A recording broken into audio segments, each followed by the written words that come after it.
Fala galera, sejam todos muito bem-vindos aqui para mais um Torrecast. Estou aqui com o Vic. Hoje nós estamos com um convidado muito querido, muito especial, missionário Ricardinho. A gente já estava escutando muita história aqui nos bastidores, né, Vic? A gente já está assim empolgado com tudo isso que ele está falando aqui e vamos para mais um dia aqui do nosso Torrecast.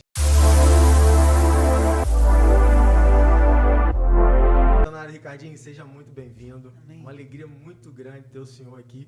Eu já sou lá da Igreja Batista Torre Forte há uns 9 anos, mais ou menos, mas já escutei o pastor Marcial contar muita história sua, falar muita coisa pra gente.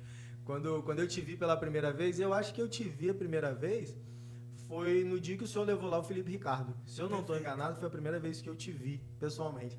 E é engraçado te ver, porque a gente já ouve tanta história e parece que a gente já se conhece há muito tempo. Então é uma alegria muito grande estar aqui. E eu queria que o senhor começasse falando sobre o seu testemunho.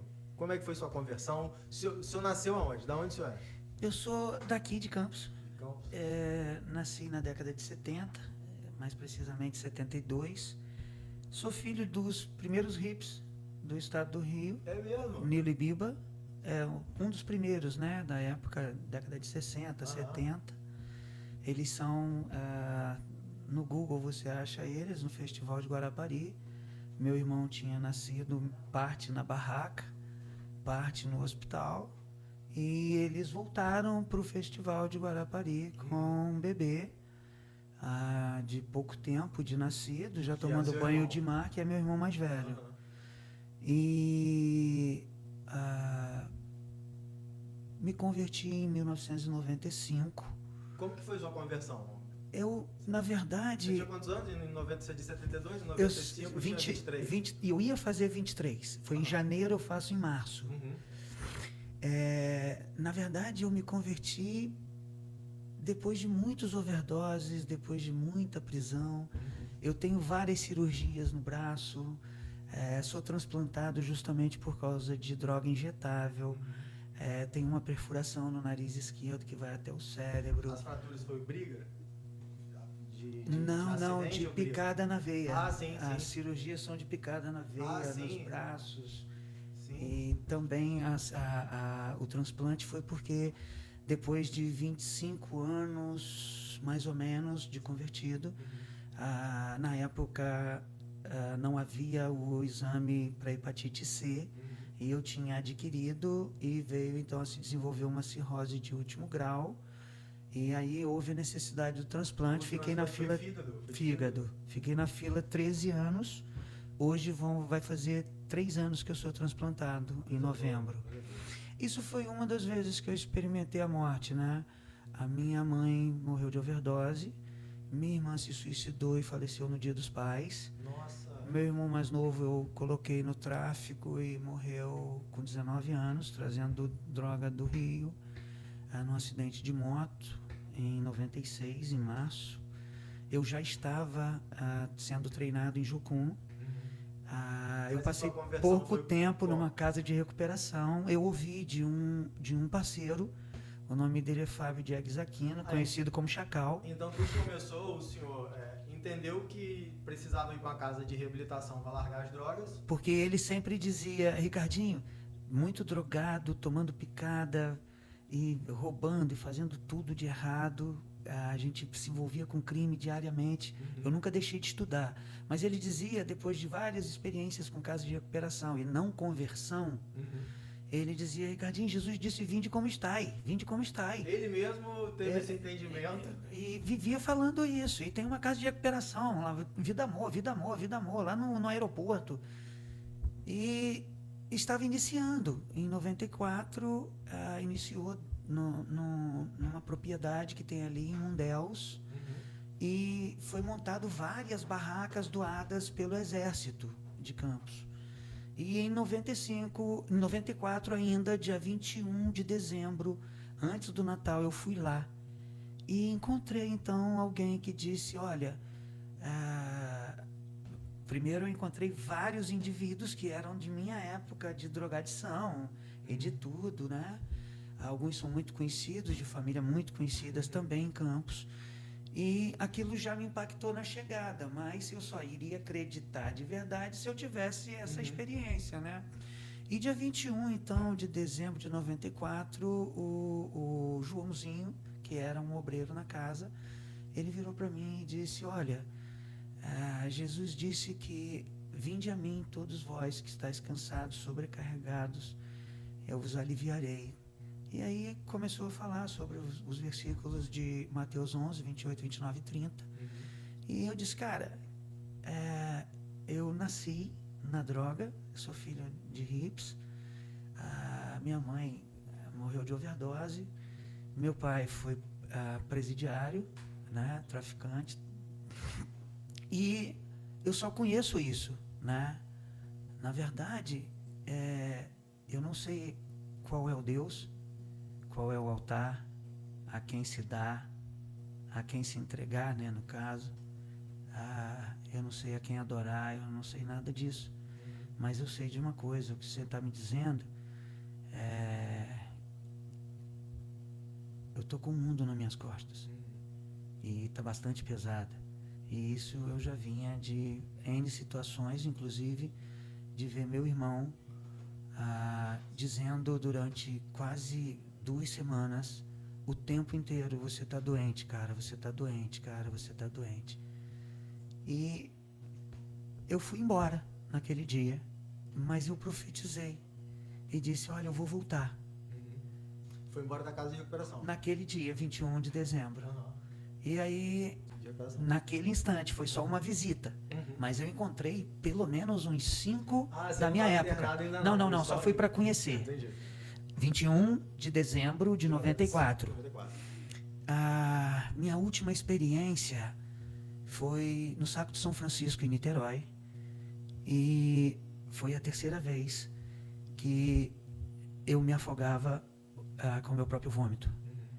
E uma das vezes eu dei um nó na camisa vestida no corpo. A outra vez eu tinha 9 anos de idade e foi a primeira vez que eu usei droga sabendo que eu tinha usado droga porque eu tinha roubado um carro com meu tio falecido. Nossa. É isso.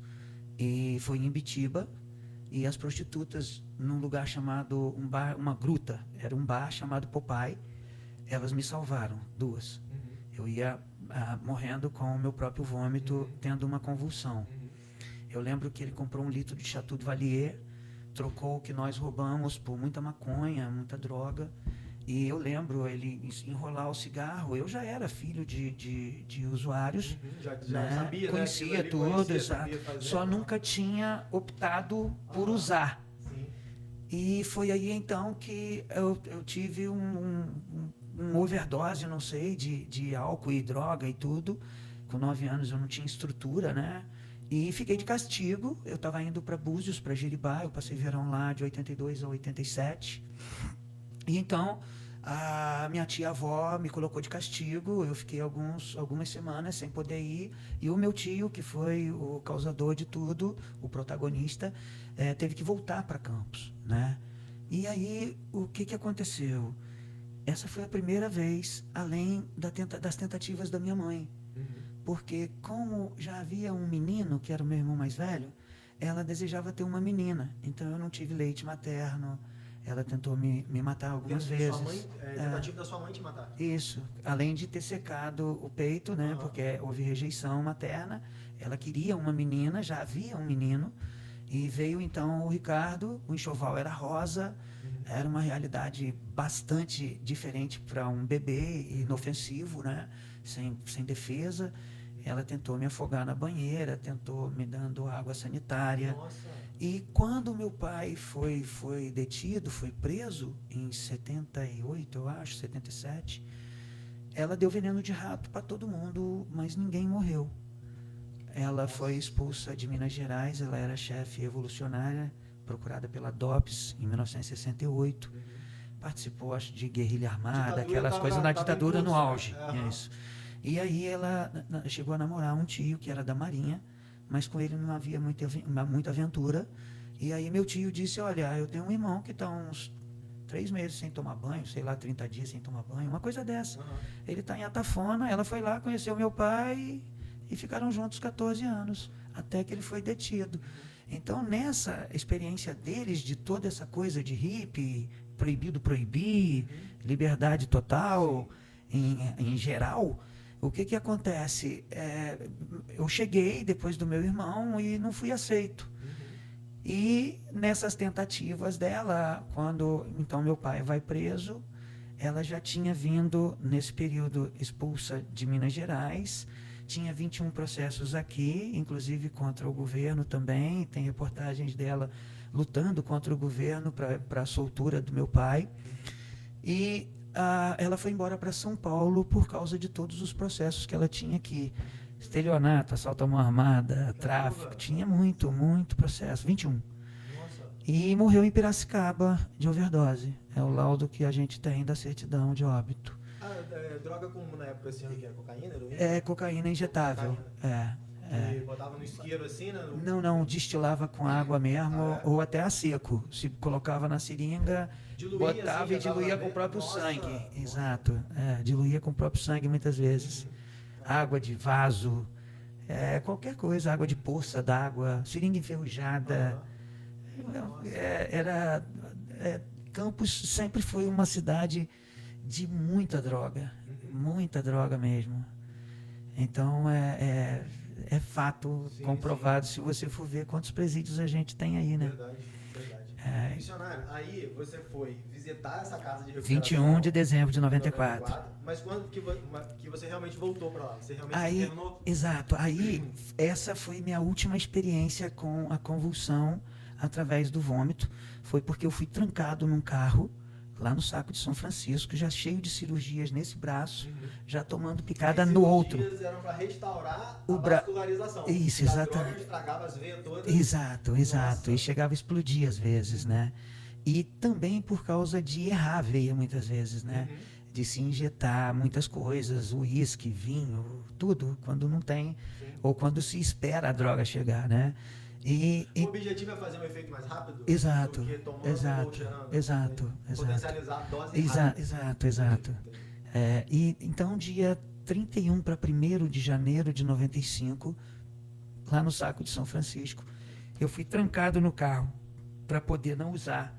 Mas eu tinha bebido tanto conhaque Domecq que eu estava alucinado. Trancado por quem, no caso? Por pessoas muito próximas, né? Porque são pessoas muito conhecidas. Tudo bem. Então, um casal foi e me trancou dentro do carro e ali eu tive uma convulsão. Dia 1º de janeiro eu cheguei em Campos e pedi ao meu pai, que usava, né? Ele tem 75 anos hoje. Tá vivo? Tá vivo, tem efizema pulmonar. Ele usa a poucos metros do oxigênio. Sei. E ele usa a maconha ali e vai pro oxigênio ali. Usa ainda? Usa, mas ele tem até pedido à polícia para ter permissão de portar uma certa quantidade, porque ele tem 60 e tantos anos de uso. Então, o organismo já depende daqui. Isso. Muitas vezes eu, como missionário, sem ter o que fazer, eu já oferecia até meu dinheiro, vendo ele em desespero. Sim. Uma vez, em 99, eu cheguei dos Estados Unidos e eu tinha uns dólares, $5, eu acho, na carteira. Ele estava chorando, morando num triplex em Copacabana, na Nossa Senhora, mas desesperado, sem usar, uns 3 dias, porque o exército estava no morro. Eu digo, toma aqui os $5. Ele disse, mas eu não subo. Eu digo, rapaz, eu tenho costume de subir. Não tem problema nenhum, se isso vai te salvar. Lógico. Quem me salvou foi Jesus, mas se isso vai te salvar... E é a única forma, muitas vezes, de se pregar sem condenar antes da condenação. Super concordo. Porque houve uma vez, eu já tendo alguns meses de treinamento em Jocum, que eu fui repreendido por ter entrado no prostíbulo. Mas como eu entraria num prostíbulo com uma Bíblia? Então eu entrei, o Simeão Brother, do grupo Cats Barneia, eu tinha apresentado o show deles, que foi trazido até pelo Fernandinho. O Simeão me deu uma calça com escrito Jesus gigantesco na perna e uma camisa também, assinada por ele, mas com o nome Jesus. Eu entrei no prostíbulo, levantei a mão e disse, me dá uma cerveja. E sentei exatamente onde tinha uma pia. E ali dentro do prostíbulo, eu conheci o cara que era o Cafetão, um travesti gigantesco. E ele, quando chegou perto de mim, ele me perguntou, você não é Bíblia, não? Eu digo, sou crente, sou seguidor de Jesus. E ele disse, cara, aqui a gente não recebe vocês. Eu digo, qual o seu nome? Ele me disse, eu sou Ricardo. Eu falei, muito prazer, meu xará. Você tem o mesmo nome que eu. Aí ele falou, cara, você acredita mesmo? Eu digo, acredito. Ele falou, eu tenho uma família de husky siberiano ali atrás. Todos estão doentes, a ponto de morte. Você teria coragem? Eu digo, claro, tenho coragem, é um ser vivo. Você pode orar por eles? Posso. Mas eu queria te contar uma experiência de um outro Ricardo, que sou eu. Eu tive doente igual os seus husky siberianos. E tive essa experiência com Jesus, essa. E aí pedi a ele se ele me vendia 2 prostitutas. E quantas horas eu teria. Corri lá no acampamento, no alojamento onde a gente estava, levantei uma vaquinha, fui lá e comprei 2 prostitutas e levei as 2 para a igreja. Aí as 2 se converteram, uma delas eu quase batizei no outro dia de carnaval. E eu fui para o carnaval com eles. E fui repreendido. Aí a liderança me colocou para fazer um trabalho. Sobre a aparência do mal. E eu fiz um trabalho sobre aquele dia com a mulher samaritana. Eu disse, olha, num poço, os discípulos tinham saído para comprar comida, para adquirir comida, para voltar. Encontraram Jesus e ficaram atrás da moita. Vamos ver o que o mestre vai falar com aquela mulher, fora de horário, num poço, com as vestimentas de uma prostituta e não com as vestimentas de uma donzela. Sim. Imagino eu que, de repente, pegando água, ela teria se molhado e provavelmente, como a gente sabe, não é uso e costume, mas e se molhou, e se houvesse molhado as vestimentas e os seios aparecessem numa transparência. Imagina o que os discípulos estavam falando por trás da moita. Olha lá a situação, olha lá, ele está conversando, vamos ver o que vai acontecer. Entende? E isso nós estamos falando no início do ministério de alguém que acaba de aparecer com 30 anos de idade. E não com um jovem rabino treinado no seminário da época. Então eu fui e fiz um trabalho sobre isso. E tirei 10 no trabalho. Sensacional. Então, e os husky siberianos? foram curados naquele dia e eu deixei a mensagem para o cara. Sim. Só que ao converterem-se, as prostitutas chegaram para falar com ele e acabaram indo para um prostíbulo à frente, que era de um cubano muito severo. E aí eu não tive mais acesso a elas. Mas havia uma casa de recuperação que fabricava linguiça, isso foi em Itaúna. E como eu levei elas e as apresentei ao pastor, de sábado para domingo eu as levei na igreja, domingo eu paguei, elas foram almoçar, eu botei elas na mesa do pastor. Lógico que em 1996, eu lembro que Jocum tinha um jornalzinho que rodava no Brasil todo. Eu estou inclusive numa foto com ele pregando na praça. E gente se convertendo, e eu com a mão na cabeça do menino, uma camisa branca de padre, aquelas camisas fechadinhas, de gola curta. Enfim, eu estou nessa foto no jornal de Jocum dizendo que os crentes vão às ruas no carnaval. E o jornal era do Brasil todo, né? De todas as bases de Jocum rodava esse jornal. Mas enfim, eu então tive a experiência da convulsão. Fui para o meu pai pedir que ele comprasse a prancha para eu ir para a casa de recuperação. E ele disse, cara, você não está maluco. Você precisa parar de tomar picada, de se injetar, brother. Aí eu falei, pai, você não está entendendo nada, cara. Eu só conheço isso. Eu não conheço mais nada. A minha realidade foi essa em que eu nasci e que eu vivi sempre. Parece um imã, mas a minha primeira namorada, com 9 anos de idade, era filha de traficante e eu não sabia. Só vim saber depois de já estar muito envolvido. As outras 2 meninas que eu namorei, que eram irmãs, eram filhas de outro traficante, que a mãe também morreu de overdose, provavelmente. Entende? Ou não, morreu de coração, mas em razão da droga. Sim. Ela morreu crente até. Sim. O filho dela levou a primeira Bíblia que eu tive. Eu estava jejuando, dias de convertido, pedindo a Deus uma Bíblia. O filho dela entrou na casa de recuperação, levou a Bíblia e disse, Ricardinho, eu só vim te trazer isso e estou voltando. Era uma Bíblia. E então, eu falei com meu pai, vendi a prancha para ele por R$50, pedi a minha tia, que sempre me criou e me adotou mesmo, de verdade. E ela é minha tia, mas é minha mãe, meu pai, meu amigo, meu patrocinador, ela é tudo. Então, eu pedi a ela e chamei essa pessoa que estava lá no Saco de São Francisco e disse, me leva até o aeroporto. Eu sei que é lá para dentro, uma casa de recuperação que tem lá. Só que antes de eu ir, no dia 3 de janeiro de 1995, eu vendi minha prancha e Satanás falou claramente comigo, vai lá se despedir da galera, vai lá se despedir lá na casa, onde eu movimentava droga, e era um tráfico pesadíssimo, na Rua Formosa, inclusive. E quando eu cheguei lá, estavam trocando uma RD 350 em 125 gramas de cocaína e era festa na floresta, era só para uso. Eu passei do dia 2 ao dia 3, trancado, me rasgando todo de seringa, já todo ruim, cheio de cirurgia nos braços. No dia 3 eu cheguei viradaço em casa, depois de ter inclusive usado com um bailarino que morreu de AIDS. Então eu fui para a casa de recuperação no dia 3 de janeiro, 2 horas da tarde, ou 2h30, 3 horas, houve uma reunião. Mas quando eu cheguei na casa de recuperação, eu fui fumando muito cigarro, fui usando muita maconha, mas eu cheguei com as minhas bolsas, eu já sabia que eu ia para uma nova história. E eu disse ao meu pai, pai, você não está entendendo nada, daqui para lá, bicho, eu preciso conhecer alguma coisa diferente. E eu nunca larguei os estudos, eu sempre estudei, eu nunca deixei de estudar para honrar minha tia-mãe.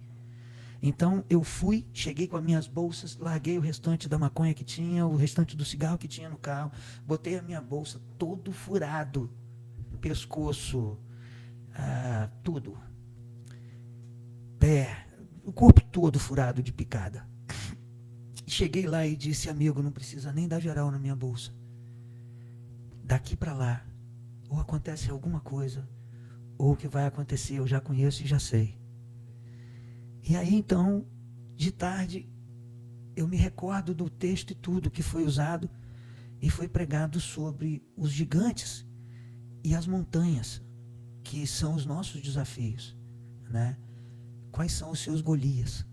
Quais são as suas montanhas? Quais são os seus desafios? Quais são...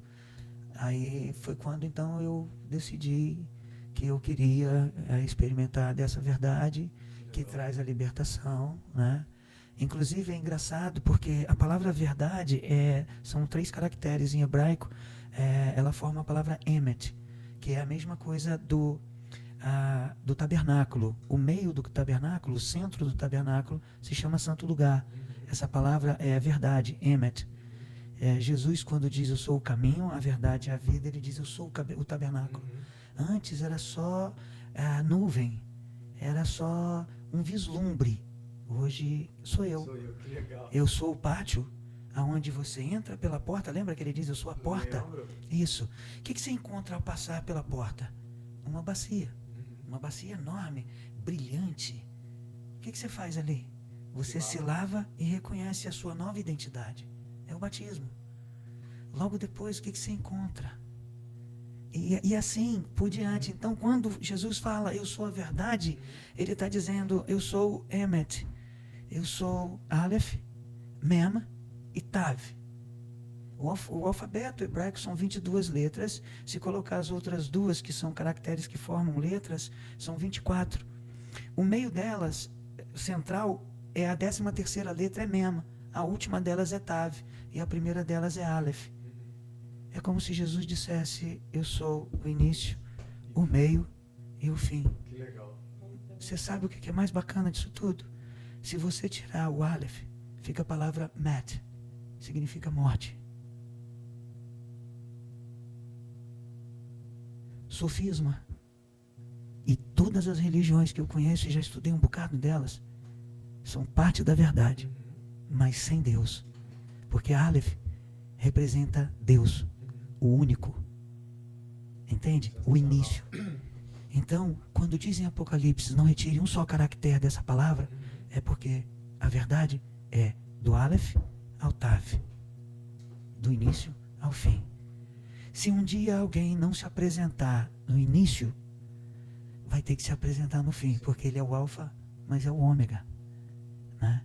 Então, de lá da casa de recuperação para cá, eu sempre tive como ponto de partida a verdade, o Senhor, ponto de apoio, ponto de referência, ponto de vista, ponto de chegada. E não interessa o que me aconteça.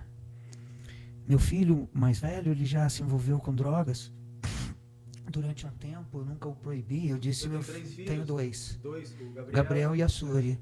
E naquele período eu disse, olha, experimentar é uma coisa, viver disso é outra realidade. Eu nasci nisso e estou há 28 anos fora disso. Não pode que você queira entrar nisso e viver nisso.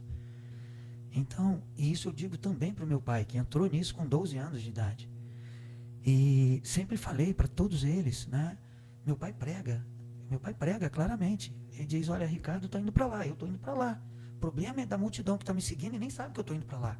Se Ricardo está indo para lá, eu estou indo para lá. Se Ricardo está caminhando na verdade, eu estou indo na mentira. Ele já disse isso para a cambada da elite, do crime, entende? Na mesa, eles rindo de mim, inclusive, eu esperando oportunidades. Eu profetizei a morte do meu irmão mais novo. Eu disse como ele morreria e tudo, sem saber que era ele. Para mim poderia ser o irmão mais velho, mas era o meu irmão mais novo. Que foi de acidente de moto. De moto, perdeu uma perna, o antebraço, e morreu esvaindo sangue. Ele namorava uma menina da segunda igreja, mas deixa eu voltar lá. Volta. Aí eu então, para mim, tirando essa coisa, o Deus da palavra verdade, como só fica morte, eu sempre caminhei com muita certeza de que eu preciso que o Senhor me direcione e que eu não venha errar. Quando meu filho se envolveu, como eu contava, ele chegou a me dar um soco despercebido e eu caí no chão.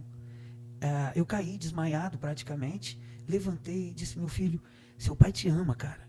Seu pai te perdoa, mas eu também já embolei com ele. Entende? Então, existem muitos desafios e você tem uma corda muito fina, muito tênue para caminhar. Porque a verdade, ela continua sendo a palavra verdade, porém, sem o Deus, sem Aleph na palavra, é só morte que você vai encontrar. Não retire um só caractere de Aleph a Tav, porque você será condenado, porque a verdade deixa de ser verdade, vira morte. Eu sempre caminhei nessa perspectiva. Então, tanto faz para mim se Deus me levar hoje, ou se levar minha mulher, ou se levar meus filhos. O que eu conheço é algo muito maior do que eu, do que casamento, do que filho, do que qualquer coisa. Eu sei de onde eu saí. Entende? Então, o Caio Fábio disse uma vez uma frase num curso dele, se chama Seguir Jesus, o mais fascinante projeto de vida. E ele diz uma verdade profunda demais. Se eu quisesse, eu não podia. Se eu pudesse, eu não queria. Se eu quisesse, eu não podia. Se eu pudesse, eu não queria. Isso é Jesus. É o mais fascinante projeto de vida. Eu entrei em Jocum em 1996. Eu ia perguntar isso agora. Como que foi seu ingresso na Jocum? Eu fui chamado na casa de recuperação. Um ano depois, né? Eu recebi um chamado na casa de recuperação quando um dos fundadores... Você ficou mais de um ano na casa de recuperação, então? Não, fiquei 2 meses e 15 dias. Mas até me preparar numa igreja, ser batizado, para poder ir, porque não pode. Mas dentro dessa casa, como é que foi o seu encontro com Jesus dentro da casa? Tipo, foi nesse dia do Golias. Eu me converti ali, praticamente, isso, no primeiro momento. Logo no primeiro instante, assim, nos primeiros dias, eu comecei a jejuar e a ler a Bíblia. E aí eu comecei a ser muito perseguido. E eu estava sempre em disciplina. Disciplina é quando na casa de recuperação você tem uma semana e zeram os teus dias. Você vai cumprir 9 meses novamente. Só que eu nunca cumpri nenhum dia na casa de recuperação. Eu fui para me encontrar com o Senhor. E ali eu caí do cavalo realmente. Nunca mais usou droga? Nunca mais. Nossa. Nunca mais usei droga. E olha que eu fui morar no Chile e se toma vinho na ceia. É permitido beber. Brasileiro que chega lá, é o que dizem os diretores, os líderes das escolas, inclusive da Escola de Estudos Bíblicos. No Brasil é proibido porque a cachaça é um deus. Aqui é liberado. Agora a gente quer saber se a palavra realmente libertou você, se a verdade te libertou. Se o que está no coração do muchacho, como dizia eles, vai sustentar ele. Porque imagina que no fim da reunião, numa igreja, qualquer que seja, o pastor vai chamar liderança, gente madura, gente que prega, gente que ministra, missionários, evangelistas, pastores. Venham e vamos participar de uma mesa entre nós. E você sabe o que é na mesa? É o que sobra da ceia. O que sobra da ceia? Você precisa, e você foi feito para dominar todas as coisas, não ser dominados por elas. Então a maioria das pessoas aqui, irmão, onde estão a maior concentração de homossexuais? Nas igrejas protestantes. Porque na católica é permitido. Eles não abandonam isso porque é proibido. Eles deveriam era aprender a lutar com essa realidade. Sim. Quando eu trouxe o Felipe Ricardo de Curitiba junto comigo, ele nunca tinha nem pregado na vida, nunca tinha dado um testemunho. Era um homossexual, uma mulher, que virou homem. Sabe qual foi a minha oração e meu desejo para ele quando eu me despedi dele aqui em Campos? Um dia, eu quero que Deus transforme tanto a sua vida, que eu te encontre num banheiro, urinando no mictório. Que legal. Que legal. Simples. Simples, não? Simples. Mas é a verdade do Evangelho. Simples. A mulher foi chamada para ser mulher, o homem para ser homem, a esposa para ser esposa, o marido para ser marido. As coisas são tão simples e a gente complica tanto. E outra coisa, é a minha verdade e a verdade do Senhor, ou está em congruência, em coerência, ou então, bicho, não vai dar certo. O que as Escrituras não nos instrui, não é por acaso. A gente precisa aprender a caminhar aqui. E daí, na minha ida para Jucum, já foi algo milagroso, porque o que eu ouvi na casa de recuperação foi que se caminhava 30 quilômetros para construir uma base. Eu fui para a missão acreditando que eu ia comer angu de manhã, de tarde, de noite, como aconteceu em 78 na base de Contagem. E eu fui para Contagem. Deus me revelara que era o ponto final, me revelara os barrancos e o prédio onde eu ia. Era no início de tudo. Nós estamos em 95. A base tinha poucos anos. As construções foram feitas por missionários, praticamente. Eu cavei o buraco do muro de Contagem quase todos os dias, até ficar ruim da coluna, o líder ir lá e eu dizer, amigo, eu creio que eu vou estar lá amanhã. Você só faz um favor para mim. Bota a mão na minha cabeça e ora como líder de trabalho, que aí eu consigo levantar. Quando eu cheguei na casa, na Jucum, eu conhecia os prédios, conhecia que era o ponto final e sabia que lá estava a mulher com quem eu casaria. Com quem eu casaria. Eu cheguei lá, proibido namorar, eu cheguei e disse, não, eu não vou namorar, eu vou sair daqui casado. Como assim? Aqui a gente anuncia amizade especial e só depois da ETED. Eu falei, não, Deus me disse que eu vou sair daqui casado. Eu disse, cara, você é louco. E assim foi. Durante todo o meu período de vida, 28 anos de convertido, eu sempre caminhei de acordo com aquilo que Deus me trouxe, e se tivesse em convergência, bem, se não, bicho, amém. Agora, ir caminhando ou nadando contra a maré, é algo que ou tem Deus contigo, ou então, amigo, esquece. Vai dar mal. E outra coisa, não significa que eu vou acertar sempre, né? Então, eu mais errei do que acertei até aqui, durante os 28 anos. Tô louco para acertar mais do que errar. Você conheceu sua esposa lá na base? Na base, na hora do prático. Mas eu já tinha perguntado a 4, ela era a 5ª. Que eu tinha perguntado se ela era minha esposa. Como assim? Ué, Uma revelação, né, agora? Agora eu tenho que procurar quem é, né? Deus já fez a parte dele. Agora eu tenho que fazer a minha, né, irmão? Aí eu perguntei, vocês casariam comigo? Aí, não. Vocês casariam comigo? Não. Vocês casariam comigo? Não. Vocês casariam comigo? Não. Quando anuncia o prático, tinha um americano, uma chilena e tinha essa senhora, essa moça. Mas ela tinha 33 e eu tinha 23. E aí eu perguntei, você se casaria comigo lá no prático? Aí ela falou, sim, por que não? Eu falei, então vai orar. Que legal. E aí começaram eu muito novo convertido, começaram as provas com Deus, sem saber que eu só era um pobre Gideão, que Deus acaba usando por graça e misericórdia, porque Bota de um jeito, molha assim. Bota do outro, molha assado. Faz todo mundo virar cachorro e beber água. Enfim, cara, eu vou usar o cara mais incrédulo da parada para ele começar a ter experiência comigo. Sim. E aí, então, eu, no prático, ia viajar de ônibus, eu botava um pé em cima do outro e dizia, Senhor, se ela tocar no dedinho mindinho do pé de baixo, é ela mesmo, perdoa. É ela mesmo. Aí, ela vinha caminhando lá da frente e tocava justamente no pé. Até o dia do casamento, eu tomando banho, disse, Senhor, tá cheio de gente aqui. Mataram até boi. Mas, Senhor, do jeito que eu estou aqui tomando banho, o Senhor me lava, me limpa e deixa eu ouvir sua voz, porque se não for, eu volto atrás e que se dane todo mundo e tudo. Mas Deus nunca me deu nenhuma palavra do tipo, vá em paz. Ele sempre disse para eu permanecer. Eu amo a minha mulher de paixão. Ela é totalmente o avesso de mim. Ela é crente a vida toda, se distanciou da igreja, só da igreja durante um tempo, se casou virgem com 33 anos, mas eu era totalmente o avesso disso, né?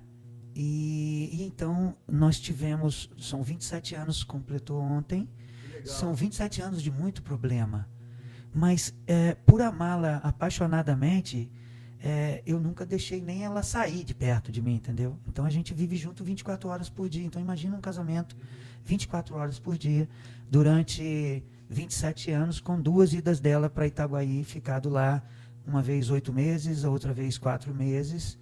E foi quando então, ano passado, eu resolvi levar todo mundo para Jucum. E na base de Curitiba, de Almirante Tamandaré. A gente foi para fazer a FMA. Isso, exatamente. E para mim foi um impacto tremendo, foi muito bacana, apesar dele não ter muita experiência de ser missionário, ele estava dentro de uma base, sendo treinado para missão, para ser missionário. Então, o potencial tremendo, uma história tremenda, e eu trouxe ele na igreja de vocês, era um período de férias dele lá, e aí foi a primeira vez que ele deu um testemunho, pregou e falou sobre a vida dele. E eu conheci então a minha mulher, perguntei para ela e nós nos casamos, mas eu tinha um critério. E a exigência era, você vai fazer a escola de estudos bíblicos junto comigo. E aí nós saímos da base noivos, iam reprovar a gente. E porque não podia nem namorar, é proibido. E de repente eu vou sair noivo, casando, marcando data de casamento e tudo. Aí a minha própria líder foi quem fez o nosso noivado, o nome dela é Eloide. A mulher do diretor da base, abaixo do Jimmy, disse que reprovaria a gente. Eu fui embora dali para Viçosa, na casa de uma amiga, Denise Haddad. Inclusive, ela me ajudou no primeiro livro que eu escrevi. Ela quem fez toda a redação. É uma pessoa que eu só tenho a agradecer. Se converteu através de me ver, só de me ver. Na presbiteriana, ela se converteu. Disse, eu não acredito que esse cara está aqui. Lá em cima do palco, eu estava apresentando Ladrão de Alegria. E aí ela se converteu, ela foi lá em Contagem, me levou Bíblia, me levou lápis, caderno, lápis de cor, várias coisas. E eu fui para a casa dela em Viçosa, porque ela já estava no CEM, Centro de Estudo Missiológico, do Ricardo Gondim. Aí eu fui para a casa dela, dia 27 de julho de 1996, para ser reprovado na base, na ETED. Eu já tinha entrado no prostíbulo, pedido cerveja. 2, como é que eu vou sair casado onde não pode nem namorar? 3, meu irmão morre e eu jejuo 1 semana e nem para o sepultamento eu não fui. Fiquei jejuando e buscando a Deus. Cheguei a estar na casa do Jim Stein nesse período, alguns dias. Tinha uma amiga que hoje eu acho que ela está na África, a Carminha. E como ela era muito amiga, era do Centro de Comunicações de Jucum, ela me convidou para estar junto, que ela estava cuidando lá da casa do Jimmy, coisa e tal. Então eu passei dias lá conversando, estando com ela. Ela muito sábia, me acompanhou. E como Deus havia me revelado a morte do meu irmão, antes de eu ir para a base de Jucum, ele morre eu estando lá logo no terceiro mês. Segundo mês, porque começou no fim de janeiro, O pastor Ever me batizou e eu fui no mesmo dia, 26 de janeiro de 1996, um ano depois de convertido da Casa de Recuperação. Tive várias experiências para ir para Jucum, porque eu fui sem apoio nenhum, sem igreja nenhuma, sem nada, mas eu sabia, Deus vai me manter. E quando me perguntaram, o Conselho Missionário da Segunda Igreja Batista, uma das maiores em Campos, quando me perguntaram, eu disse, não, Deus disse que vai me manter. Eu me recordo que eu fui me despedir na presbiteriana, levantou um irmão do primeiro banco e veio com R$10 na minha direção. O nome dele é Rogério, ele foi subgerente, eu acho, do Banco do Brasil, me apoia até hoje, tem 28 anos. Que legal. Tem a mãe desse rapaz, que é o Fábio Diegues Aquino, o Chacal, ela ficou quase 2 semanas, segundo ela, com $100 na calcinha do biquíni, para me dar. E eu só ia lá e pregava e ia embora. Pregava e ia embora. Ela disse, cara, você é muito enjoado, Ricardinho. Eu tô com $100 para te dar. Para sua escola lá, cara. E eu não consigo te dar o dinheiro. Aí ela foi e me deu os $100. E assim aconteceu. Minha primeira experiência diretamente com Deus foi com 50 centavos. E daí eu vou embora. São muitas. Pode cantar. Estava sendo feito um levantamento para o muro da Jucum. Todo o muro da base de Contagem. Uma das maiores, lá em Minas. Uma das maiores no Brasil. Na época nós éramos quase 500 alunos sendo treinados. Dr. Russell Shedd dava aula lá. Nossa, gente do mundo inteiro. Aí... O senhor conhece o Lauren? Lauren não conheci. Não. Tive oportunidade no Chile, mas não fui. Eu estava em Pichilemu e ele foi em Santiago. Não tive oportunidade porque agora ninguém vai ter, né? Ele não está em contato com quase ninguém mais. Aí, estava sendo levantado... Isso, Lauren Kahneman e Darlene, co-fundadora. Eu vi ele pregando no Descende. Eu tive o privilégio de vê-lo pregando. Oh, uau, legal. Eu não tive esse privilégio, não, mas eu conheço e comprei com direitos autorais a época que ele dava os cursos junto com Darlene, com o Ed Alman, Shirley Alman, Davi Hamilton, Floyd McClown, Ron Smith, e a maioria dos fundadores mesmo. Eu tenho 5 cursos comprados com direitos autorais. Por isso é que eu fui convidado para dirigir a DRAM, porque pastor Marcial, sabe dessa realidade também, além de treinamento, a gente tem os cursos comprados com direitos autorais, nunca os utilizamos, fora de Jucum, mas enfim. Aí o que aconteceu? 50 centavos. Eles estavam levantando uma oferta, digamos que se fosse hoje 5 mil para fazer um muro. Né? Eu acho que até gastaria mais, porque o muro da base é gigantesco. Aí eu tinha 50 centavos, 25 centavos era para ir e 25 centavos para voltar, para recolher o dinheiro que teria que ter necessariamente na conta para eu pagar a base. O curso custava meio salário mínimo, eu acho, R$120, uma coisa dessa, 1996. E aí então, acontece o evento, o líder da base Vila do Louvor estava cantando, acho que o nome dele é Eli. E estava sendo feito o apelo. E Deus me incomodando por 50 centavos. Uma das primeiras assim, experiências direta com Deus, né? Eu tinha várias, porém diretamente com Deus, além daquela do início, tipo a Bíblia, que eu contei, eu jejuando e buscando a Deus para ter uma Bíblia de protestante. Dentro da Casa de Recuperação, poucos dias, vai o filho do traficante mor, o maior traficante, mais velho que meu pai, com quem eu trabalhava. Cheguei a namorar as 2 filhas dele.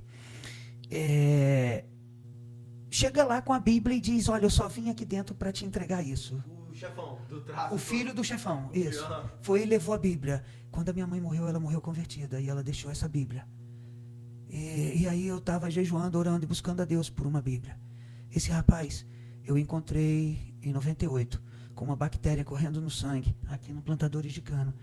Deitado numa maca, ele de um lado, o pai do outro, com a bactéria rodando no corpo dos dois. A bactéria girava no corpo deles com possibilidade de morte. Quando eu fui visitar, eu tinha chegado do Chile. Ele chorava igual criança, deitado na maca. E dizia, e nesse momento, a Marinette, que é a minha esposa, saiu do quarto. Mas ela ouviu ele dizendo, junto comigo, Ricardinho, tudo que eu peço a Deus é que um dia eu seja igual a você. Olha. Morreu como um mendigo em Maricá. Caramba. Tinha um marca-passo, uma válvula, com 19 anos de idade, por causa de droga injetável. Nossa. Eu coloquei ele no tráfico de drogas com 11 anos. Ele carregava quilo para mim. Nossa. Meu irmão mais novo também eu coloquei no tráfico, que morreu Você não era só usuário, você era traficante. Isso. Vendia também. Eu era filho de um, tinha acesso a tudo, né? Ficou fácil. Apesar de estudar também. Sempre estudei. Fiz contabilidade, fiz normal, fiz técnico, fiz 26 cursos distribuídos ali no Senac. Já cheguei a estudar de manhã, de tarde e de noite para tentar parar de usar droga. Só que eu nasci nisso. Foi só conhecer Jesus e... Ele chegou a reconhecer Jesus, esse que estava internado? Eu não sei te dizer, porque ele morreu em Maricá, como catando papelão, vendendo e bebendo cachaça. Sim. Então eu não sei como foi o fim, né, de tudo. Mas meu irmão, que eu estava contando a experiência de ter profetizado a morte dele, ele perdeu uma perna e um braço, namorava uma menina da minha igreja. Quando eu vim uma semana depois daquele jejum lá em Contagem, na Jucum, quando eu cheguei, era a missa de 7º dia. Eu fiquei na frente da igreja Laura Vicunha, distribuindo panfleto e pedindo que se convertessem. Nossa. E meu irmão me chamou para Tafona, meu pai estava desesperado lá, o meu irmão mais novo tinha 19 anos, que morreu drasticamente. Seu irmão mais velho. E Deus tinha me dado uma palavra. Isaías 35:6 diz, nem os loucos errarão o caminho. Deus tinha me dado uma palavra dizendo que eu e minha casa serviríamos a Deus. Sim. E eu era solteiro, eu não era casado. Quando eu era casado, a promessa para mim, para minha família de casado, uma nova família que eu formei. Mas eu não era ainda. Então eu fui batalhar com Deus. Sim. E passei aquela semana. Quando eu chego, acontece isso. Domingo eu vou à igreja. Quando eu chego numa lanchonete, chamava Natural Sucos, aqui na Alberto Torres, eu encontro a menina que foi namorada do meu irmão, uma das. Só que essa ele respeitava, ele namorava direito, e tinha as outras Sim. que ele desrespeitava de certa forma, né, para entendimento da gente. Mas enfim, quando eu chego, domingo ela está chorando, e eu que fui consolá-la. E aí sabe o que ela me contou? Seu irmão, antes de viajar para o Rio, ele se despediu de mim, lá no centro comercial. E ele disse que lia a Bíblia que você deu a ele, mas não sabia qual é o propósito de Deus para a vida dele. Que isso, que legal. E ele levou horas esvaindo sangue na beira da estrada. Possibilidade ali. Quando meu irmão me chamou, não sei se você se recorda da profecia, eu estava em Jocum. A minha líder no centro de BH me manda voltar para a base num domingo, e eu passava o domingo jejuando, porque eu pregava de manhã e de noite. E então eu já começava a me preparar desde sábado para pregar no domingo, e eu jejuava o domingo todo. E tinha algo interessante, que quem é jocumeiro conhece, quando eu voltava para a base no domingo à noite, só tinha o sopão. Ou virava o prato e caía tudo, ou não caía nada. E quase nunca eu também comia domingo de noite, só segunda-feira. E então, a minha líder vira e diz, Ricardo, volta para a base. Eu digo, volta para a base para quê? Eu não tenho nada para fazer na base. Hoje eu prego de manhã e de noite. Volta para a base. Eu falei, vou voltar para a base. Ela disse, volta para a base. Eu falei, Eloy, se você não me disser para que eu vou voltar para a base, eu não vou voltar para a base. Eu tenho uma palavra de Deus, eu estou jejuando, eu estou me preparando para poder pregar de manhã e de noite. E ela disse, volta para a base. Teu irmão faleceu, o mais novo. Eu voltei para a base. Ali na Mãe dos Homens, aonde eu fiz o velório de um tio e preguei também para uma multidão. Não tinha padre na mesma igreja. Eu de short. Minha tia, uma das tias louca porque conseguia padre para tudo, mas não tinha conseguido padre. Ela virou e disse, o filho dela virou para ela e falou assim, mãe, olha o Ricardo ali, para que padre? E eu fui pregar lá no púlpito, lá. No púlpito deles, de bermuda, para uma multidão. Enfim, aí, 50 centavos. Vou voltar por 50 centavos. Aí, com respeito ao meu irmão, me fala depois para confirmação, porque aquela menina que eu estava confortando e disse isso, ela me levou a um nível maior com essa experiência, né? Porque quando eu vi meu irmão, ele tinha comprado uma bicicleta que veio da Bélgica, ele andava com cigarro de maconha na orelha, e na revelação com uma irmã, vale a pena mencionar, ela era muito gorda, irmã Rose. Ela só vivia para intercessão. E a gente passou muitas madrugadas intercedendo, no mesmo lugar onde eu pregava sempre, que era uma outra casa de recuperação, sem ser a Vida Amor, era o Pastor Hertz, era a casa de recuperação que depois foi para Farol e tudo. Mas ela foi quem, junto comigo, tivemos a visão da Jocum, a visão dos prédios, a visão da minha mulher, entende? E a visão da morte do meu irmão, que estava envolvido com o tráfico de drogas. E foi então que eu subi e disse a ele, meu irmão, volta atrás, Deus está dizendo isso, isso, isso. E aí, quando eu vim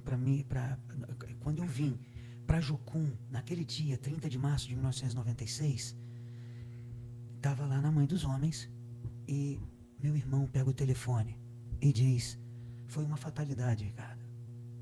Não teve jeito. Bateu e morreu. Perdeu uma perna, perdeu um braço e morreu. Foi instantâneo. Eu falei, como é que Deus tinha me dito que salvaria eu e minha casa? E agora, a minha casa, eu sou solteiro, meu irmão. E fui para aquela luta durante quase uma semana e vim. Quando eu tive com essa menina, aquilo me despertou. Meu irmão vai e me leva para a praia. Quando ele me leva para a praia, meu pai está lá, choroso, e ele vira para mim e diz, Ricardo, vamos ali comigo. Eu fui, entrei num bugre, ele me levou, parou na beira da praia e disse assim, eu tenho uma triste notícia para te dar. No dia do telefonema, eu disse, Nilo, cala a boca, meu irmão. Se lembra que Deus me avisou da morte de Tatico? Era o apelido dele. Se lembra? Então, cara, ele foi, soltou o telefone na frente da Mãe dos Homens e entrou chorando e gritando na igreja. Deus avisou a Ricardo, Deus avisou a Ricardo, Deus avisou a Ricardo. Aí vem um outro tio, que hoje está morando em Atafona, chefe da Petrobras. Ele pegou o telefone e disse, Ricardo, isso. Eu falei, olha só, presta atenção.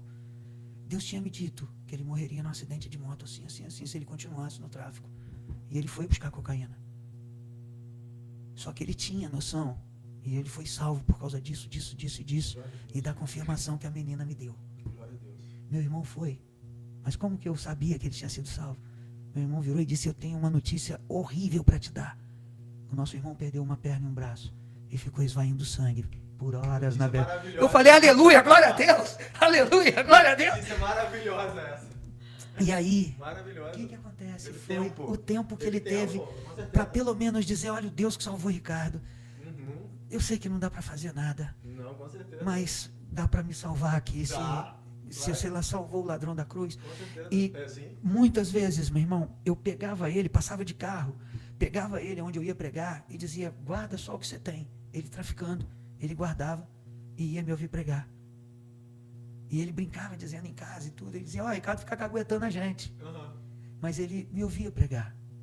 Várias vezes me trancaram em casa para dizer, olha, nós estamos muito orgulhosos de tudo isso, das suas escolhas e papapá, entendeu? E nessa experiência, eu não tinha maturidade para entender nada, como também não tive nos 50 centavos. Anos depois é que eu fui assim, caí a ficha de tudo. Eles fazendo um pedido de oferta, um levantamento de oferta para fazer o muro. Eu tinha 50 centavos, 25 centavos para ir, 25 para voltar. E de repente, então, Deus começa a me incomodar. Eli, depois veio fundar a Vila do Louvor, que era o músico da base, ele está lá fazendo o apelo direto, depois da mensagem, tudo eu girava no apelo do muro. E Deus falando comigo, e eu não entendendo que era Deus que estava falando comigo através do Espírito. Audivelmente. Internamente, porém audível. Entende? E eu ouvia claramente, e eu dizia que não, isso deve ser voz da minha própria mente. Eu tinha recebido aula de intercessão, entendeu? De calar a voz do seu eu, de ouvir a voz do Espírito, isso e aquilo. Então eu estava empolgado com aquela coisa toda das aulas, e estou eu, repreendendo a voz, e a voz dentro de mim. Cara, chegou no final de tudo. Eu disse, se esse cara pegar o violão de novo, for lá e disser, aquele que tem ainda essa moeda aí, vem e traz, eu vou lá, Senhor. Se for o Senhor, olha isso. Ele vai lá, pega o violão de novo, vai para lá e você que está aí. Que legal. Com essa moeda, Deus não me deixa terminar a oferta. Que legal. Aí eu achei o máximo, porque eu cheguei dentro do quarto com mais 12 obreiros sendo treinados e falei, cara, Deus vai me dar 100 vezes mais, amanhã vai ter R$50 na minha conta. Só que eu não tenho dinheiro nem para passagem. Aí um rapazinho que se suicidou, mas que foi o primeiro para o Chile, foi antes de mim, Aldrey, era do meu quarto, falou, eu vou pagar sua passagem só para ver isso acontecer. Eu tenho que tirar dinheiro amanhã. Eu falei, não é meu dia. Então, se tiver, só pode ter sido Deus, mas tem que ter lá R$50. Ele me levou e tinha os R$50. Olha só. Eu cheguei no quarto e será dado 100 mais, 100 vezes mais. Entende? Aí o que aconteceu, cara? Anos depois, eu vim entender, sabe o quê? Imagina se a oferta fosse de R$5.000 e aquele cara, que era o líder lá, levantando a oferta, tivesse 4.999,50. Deus não seria fiel com ele. Entende? Sim. Então, muitas vezes, a coisa passa por nossa mão, Sim. mas não é nossa. Sim. Nossa, Entende? muito bom. E nisso, eu já ganhei vários carros, já Legal. ganhei propriedade, Que legal. já vi luz em bairro através de anjo de Deus. Que legal. Ah, Que legal. e já ressuscitei algumas vezes. Como é que foi? Conta alguma vez. Bom, além da minha conversão, 25 anos mais ou menos depois eu descubro que eu estou com cirrose de último grau e evacuando sangue e vomitando sangue. Sangue grosso, tipo menstruação. E eu vomitava e evacuava sangue. Não tinha ninguém para poder me ajudar a carregar um caminhão de tijolo. Eu saí 6h15 da manhã para a olaria. Quando eu cheguei lá, o dono da olaria tinha me permitido 2 ajudantes para me ajudar a carregar, mas quando eu cheguei, estava em atraso o que eles tinham para fazer. Então ele foi e disse: Ricardinho, você carrega sozinho? Eu digo: claro, meu irmão. Terminei de carregar depois de tudo isso. Quando eu chego na missão, com o caminhão para descarregar, a minha família já estava toda sabendo e todo mundo em cima, dizendo: vai pro hospital, vai pro hospital, vai pro hospital. E aí descobriram que eu tinha cirrose de último grau, já estava muito avançada e que eu estava com vazamento de sangue por varizes esofagianas. E eu fiz 4 ligaduras de varizes, fiquei 13 anos na fila do transplante e praticamente eu tive uma experiência terrível antes do transplante. E para mim foi assim um renovo. Eu já fui nadador também, naquele episódio lá de Macaé, que aconteceu, das prostitutas e tudo, me salvarem. Então, quando eu cheguei em Campos, eu fui envolvido em natação, e já bati vários índices, estadual, brasileiro. E então, quando eu me converti, eu voltei a nadar e voltei a surfar. Passado 20 e tantos anos, eu me transplantei, eu fui transplantado, voltei a nadar, voltei a surfar, voltei a fazer tudo. E aí, voltei inclusive a fazer obra, porque eu também fui treinado em Jocum como mestre de obra. Então, eu também recebi uma palavra de Deus em 2002 para levantar os prédios lá do Fé na Vida através de construção. Então, eu construía aqui fora, na cidade, para conseguir construir lá dentro, com recursos que eu conseguia aqui e com a equipe que eu trabalhava aqui. Então, eu parava as obras sexta-feira e trabalhava lá sexta, sábado, levantava o salário de todo mundo, trabalhava sexta, sábado e domingo às vezes. E foi assim durante mais de 20 anos. Até estar num ponto na fila do transplante que já não dava mais para cumprir nada. E isso foi em 2014, mais ou menos. Eu só transplantei em 2020. A hérnia, para você ter ideia, o umbigo não cabia nas 2 mãos. E depois do transplante, eu adquiri o vírus da Covid-19 em dezembro e em janeiro, já pronto, treinando para competir o Mundial para transplantados de natação. 3 segundos abaixo do terceiro colocado, com 1 ano para treinar. Seria esse ano em abril. E eu não pude ir, porque nessa obra que eu estava fazendo e levantando recursos para levar toda a minha família com uma palavra de Deus para Jocum, que foi o que aconteceu em setembro, levantando recurso, fazendo rifa de carro, fazendo de tudo, eu, na obra, adquiri pneumonia bacteriana por uma bactéria. E houve um derrame pleural, houve a disfunção por causa do Covid do coração. Eu entrei num processo de ICC, que é insuficiência cardíaca. Cheguei a 25% só de funcionamento do coração. E o coração não conseguia bombear a água dos pulmões. Sim. E ainda não tinham descoberto o que era. E eu fui internado numa UTI com uma palavra de Deus para ir para Jocum, levando toda a minha família. Retirei minha filha do emprego, retirei meu filho da faculdade, fui buscar a minha esposa que estava no Rio, na casa dos familiares dela lá, dos amigos, e fomos para Jocum, lá em Almirante Tamandaré, em setembro. E dessa vez foi uma das últimas vezes que eu experimentei a morte, porque eu fui sabendo que eu poderia morrer, já que eu tinha saído de dentro de uma UTI. Não haviam descoberto nada ainda. Eu estava nesse processo de trabalhar de dia e passar a noite no oxigênio do meu pai. E aí, às vezes, eu saía caminhando, quase morrendo pela BR. Eu estou morando no Recanto das Palmeiras desde que transplantei. E meu pai mora lá perto do Campo do Campo. E eu saía caminhando pela BR, pensando, se eu cair, alguém vai passar e vai acabar me socorrendo se eu não conseguir respirar, né? Porque eu estava perdendo o ar direto. E fui internado numa UTI. E na UTI, com uma palavra de Deus para ir para Almirante Tamandaré, levando toda a minha família. Os cursos custavam, sei lá, eu gastei 3 meses meus, 6 meses dos meus filhos, mais ou menos uns 60 mil reais. E eu não tinha nada até então. E quando nós chegamos lá, numa terça-feira à noite, já tendo começado a escola, Fundamentos para o Ministério de Aconselhamento, eu fui colocado num container que babava, literalmente escorria água. Um frio de louco. E eu, dentro da UTI aqui em Campos, eu assinei um termo inacreditável para a diretora do hospital e fui para lá. E preparei meus filhos, preparei a minha mulher e disse, olha, eu só estou aqui para devolver a vocês a missão. Porque a gente trabalhou muito tempo num projeto de longo prazo. A maioria das igrejas que participaram comigo, não com o projeto, porque é interdenominacional. Hoje eu estou colocando à disposição para as igrejas batistas, depois eu vou levar o conhecimento da preteriana, caso não haja nenhum pontapé inicial de negociação, e depois para a Assembleia de Deus, depois porque o meu trabalho é interdenominacional. Sim, sim. E eu fui treinado, eu me converti numa casa de recuperação, que é interdenominacional, fui treinado numa instituição que é interdenominacional e internacional, sou casado com uma congregacional que veio a se batizar na Igreja Batista, 15 anos depois da gente estar casado, quase 20, na verdade, de 96 para 2013 ela se batizou.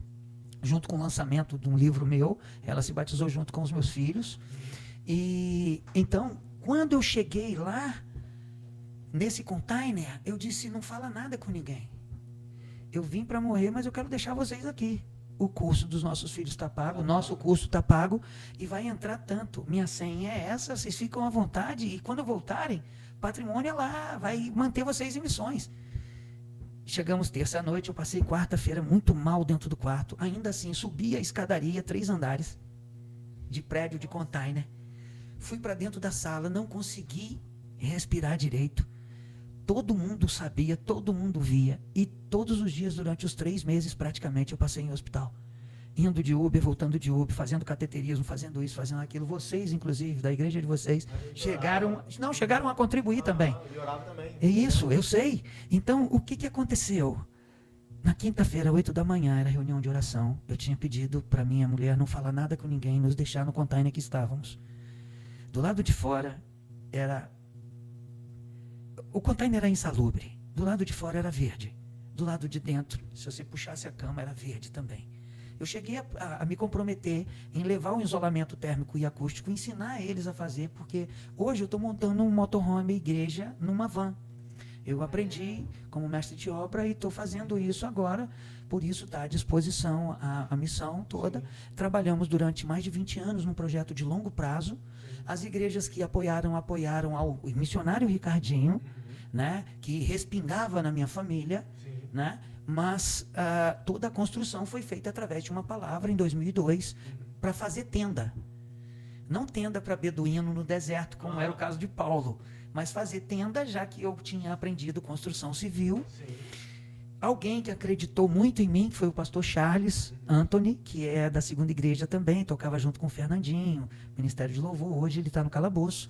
Ele disse, Ricardinho, eu comprei um terreno no Sonho Dourado, você faz então a minha casa? Foi a primeira que eu fiz no Sonho Dourado, uma mansão, por R$ 4.922,57. Quando eu terminei meses depois, que já estava terminando, o Fernandinho ofereceu 650 mil. Nossa. E assim a gente foi saindo, porque o débito que eu tinha na missão era 4.922,57. Eu só precisava disso. Isso, nossa. Entende? E assim tem sido. Então, o que aconteceu? Vitória. Você foi dando o nome. Não, ele tá querendo lembrar onde ele parou. Isso. Ele fez a mansão, aí pegou os 600 mil. Não. Aí eu, não. Container. Aí eu fui parar no container, né? E então o que aconteceu? Eu já tinha experiências com construções e tudo, muitos anos, no Chile, nos Estados Unidos, aqui, dentro de Jocum a gente trabalha muito, quando se trabalha com construção, se trabalha muito também para servir, a gente paga para trabalhar. Então eu nasci pagando para trabalhar. Primeiro dentro da casa de recuperação, porque eu fazia quadra de esporte, mas como eu estava sempre em disciplina, eu fazia o campo de vôlei de areia, trabalhava de manhã, de tarde, ele só tem 2 horas para trabalhar. Eu trabalhava de manhã, de tarde, vivia lendo a Bíblia e jejuando. Quer dizer, era o cara da disciplina. Não pode jogar dominó, não pode jogar vôlei. Eu fiz a quadra. Eu consegui o dominó com a minha tia. Então, o que eu... Essa obra tá meio enrolada. Disciplina. Aí, sempre era assim, eles passavam e diziam, tá cheio do espírito de porco. Olha lá, faz esse monte que você tá quebrando aí, faz esse monte se transportar daqui para lá. Sabe como? Essas coisas assim. E eu não estava nem aí, o meu negócio era com Jesus, entende? Passei todas as madrugadas praticamente intercedendo pela própria casa, acordava de madrugada, Deus me acordava para ficar orando, aí amanhecia o dia, eu já continuava ali, e jejuava, e cara, quando eu não estava jejuando, até o pão que davam para um cachorro chamado Brian, eu apanhava, porque eu estava desesperado, eu não sabia o que era aquela realidade toda, né, bicho? E aí o que acontece no container na quinta-feira de manhã? Acontece uma reunião de oração. A Ariadna, da Jocum Almirante Tamandaré, estava dirigindo a reunião. Uma outra obreira chamada Denise, que também é da Jocum, Débora Denise, não sei bem ao certo, uma loura, estava na equipe, que foi dividido várias equipes, na equipe da minha filha.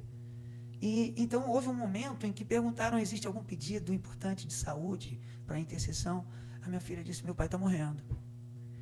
Eu queria que orasse por ele. E aí me chamaram. Eu queria chamar o coroa que está aqui com a família toda. Quero chamar esse louco ao mesmo tempo de manifestar assim, né? Tá lá com a família inteira, tendo suspendido todo mundo de fazer qualquer coisa para poder ir, e ainda ter recurso para pagar 4 escolas, entende? Uma de nível acima e outra básica, né? Para introdução na Jocum, a ETED.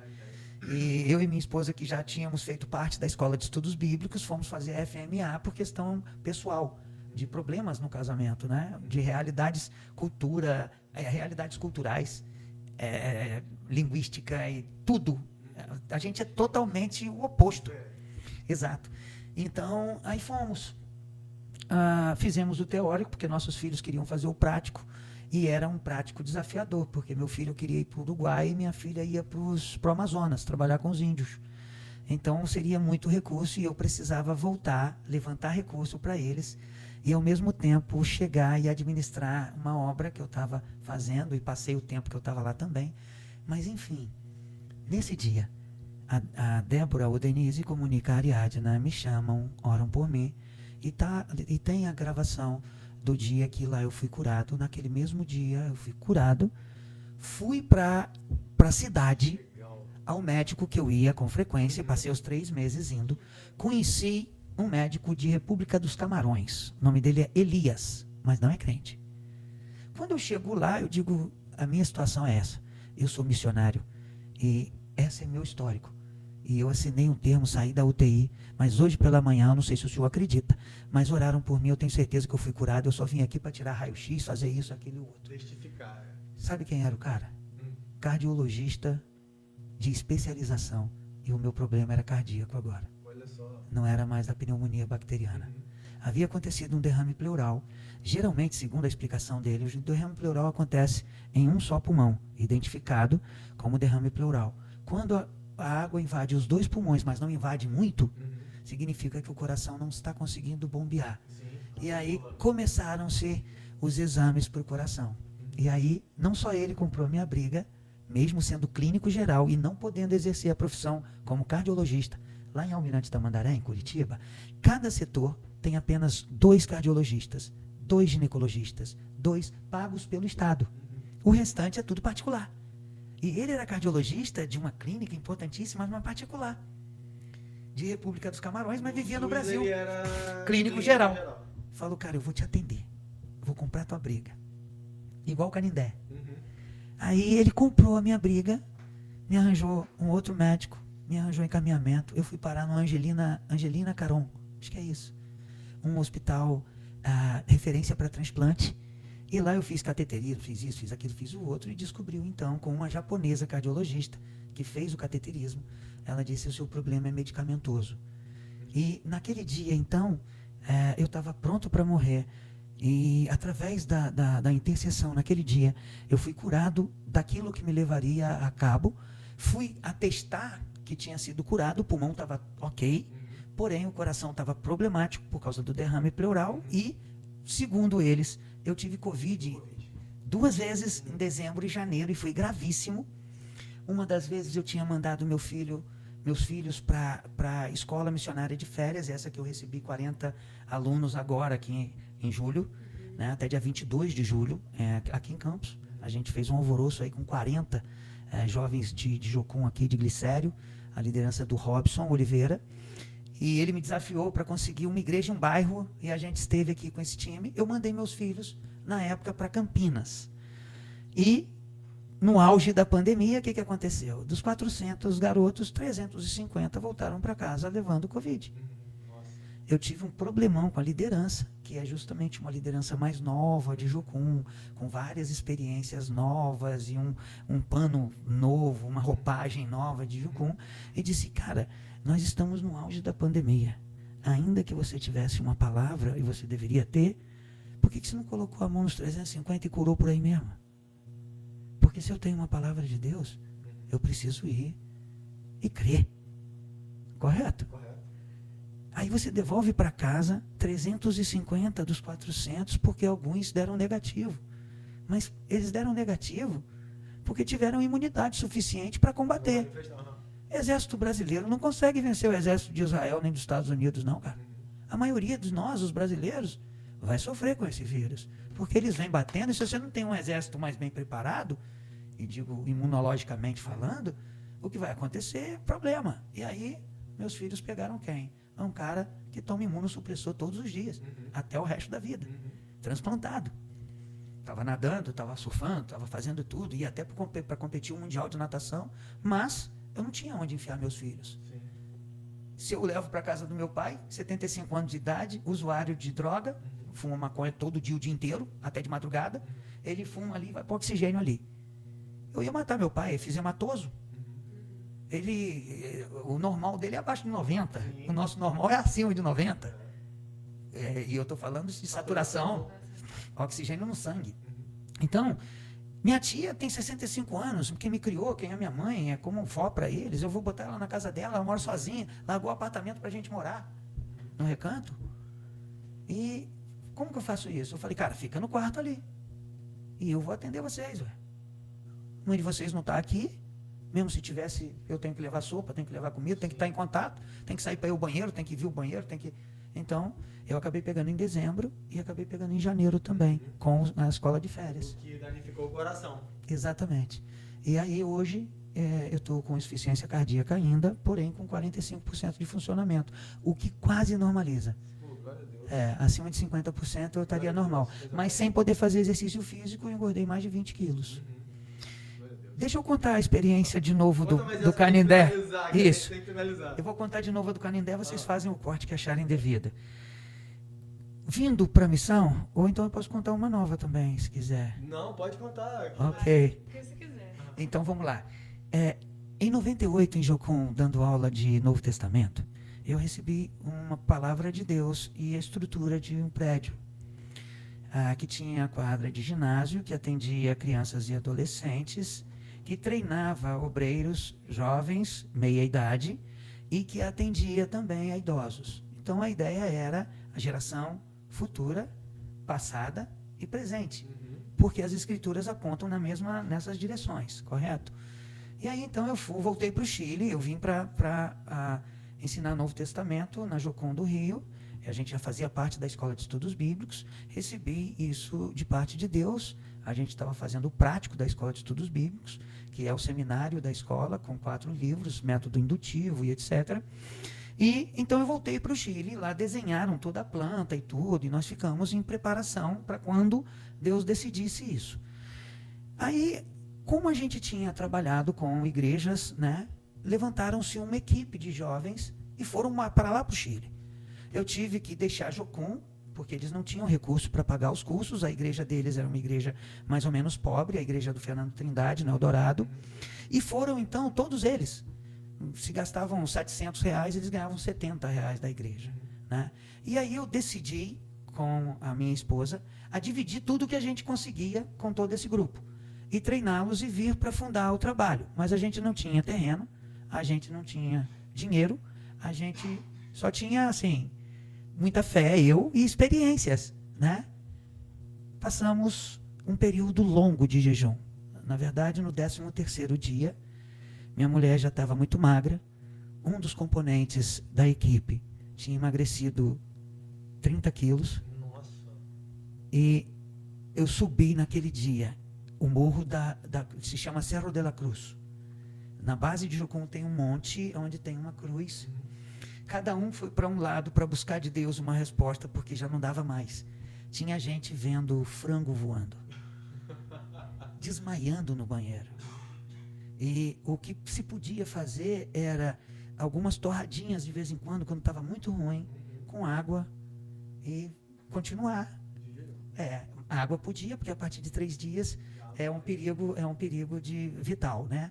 Então o que acontece? Eu subi um monte, cada um foi buscar uma palavra. E eu me lembro como se fosse hoje, 1999, agosto.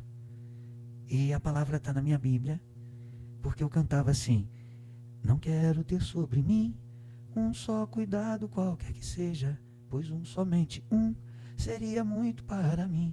É teu, somente teu todo o trabalho, o meu trabalho é descansar em ti. Não é assim a música é o contrário, né? Mas eu cantei ela assim, de joelho ali no Monte da Cruz. E Deus me disse assim: Ricardo, levanta do joelho. Eu já respondi. Você já tem a propriedade e você vai ter o recurso. Se você vai ser recurso, se eles que estão contigo vão ser os recursos, eu não sei. Mas eu já tenho tudo. Voltei, cada um tinha recebido uma palavra e eu fui compartilhar. Quando eu acabei de compartilhar o que ocorreu, estava todo mundo de joelho chorando, entendendo de Deus o que havia acontecido. E aí, numa das casas onde eu morei, porque eu cheguei a ganhar no Chile uma moradia que eram 5 cabanas, 5 televisores, 5 geladeiras, 5 fogões, 5 tudo, 5 cabanas mobiliadas. A Jocum tentava alugar e não conseguia. E o homem me disse: lá é um balneário, Pitilemo, de 7 mil habitantes, 6 mil e alguma coisa, quase 7, viram 70, 80 mil pessoas no verão. É a capital do esporte. E eu dava aula de natação, porque a Jocum tem um centro de esportes lá. Uma piscina, aí tem o surf. Eu fui presidente de campeonato de surf, juiz, presidente dos juízes. Tive várias experiências assim. Mas essa, eu saía de casa depois do verão, num barraquinho, e a gente tinha acabado de orar. E Deus disse: não se preocupe. E aí, esse homem disse: Ricardito, vem. Aí, Ricardinho, vem cá. Aí eu fui. Quando eu fui, ele disse: não alugues nada depois do verão. Eu quero que você fique com as minhas cabanas. Tinha um outro casal que me via. Eu dava aula na piscina. Me via, me chamou e disse: a gente está te observando há 1 mês. O casal. Eu queria que vocês ficassem com a minha casa. Uma mansão também. Exato. E assim foi. Eu conheci lá o dono da telefonia, como a dona da Vivo, e eu devia 3 meses de escola e queria vir ao Brasil. Fizemos o cálculo todo. Esse cara mandou chamar a gente e me deu o valor exato que pagava isso. Mas a experiência do terreno foi o seguinte: eu já tinha morado em algum lugar, estava nessas cabanas, e nesse lugar onde eu havia morado tinha um fax. Na época existia isso, né? Orelhão, fax. E aí, a família de lá, que considerava a gente como família, Dom Carmelo, o nome dele, e Margarita, tem uma filha chamada Denise, que é a nossa filha na fé, né? E mandaram vir me chamar porque havia chegado um fax. No fax, uma senhora da Batista Memorial, do Jockey, recebeu um carcereiro dentro de casa, lendo uma das minhas cartas e chorando. E o carcereiro disse para ela: Dona Nélia, por que a senhora está chorando? Ela disse: eu conheço esse missionário. Ele tem uma visão, um sonho. Não tem nada, apenas fé e muita esperança de que Deus vai mover. Ela mesma já tinha se prontificado de doar um terreninho que ela tinha lá no sul. O carcereiro vira e diz assim: Dona Nélia, desde 95, quando todos os bicheiros foram presos no estado do Rio, eu tenho um bicheiro lá preso que quer doar uma propriedade para um cara assim. Você lembra da prisão do meu pai? Foi por causa do irmão desse bicheiro. Houve a destruição da minha família.